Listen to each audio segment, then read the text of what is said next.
So we've finally descended now on Krakow and have joined with the other groups from Australia and joined our second group from Parramatta who have come from the Philippines. But before getting here, we were fortunate enough to visit the Pauline shrine of Our Lady of Yasnagura, the Black Madonna.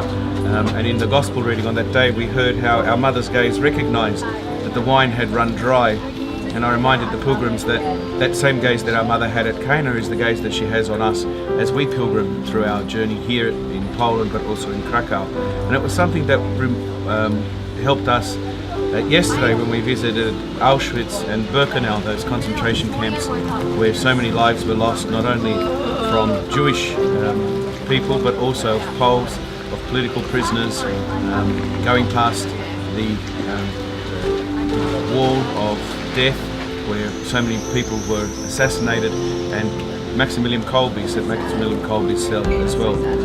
That contrast of joy of the church that we have with that horror that human nature has at times and that all of us are capable of descending into really gave the pilgrims, I think, an aspect to human nature, but to also what mercy is about and what our lives are about in looking for goodness even in evil. The experience at Auschwitz in particular, it was extremely quiet. 300 kids, 200 kids walking through Auschwitz with their pilgrim group, and there was silence. There were heads down, there were people praying rosaries. There were some who after Auschwitz just burst into tears and couldn't understand the size and the scale.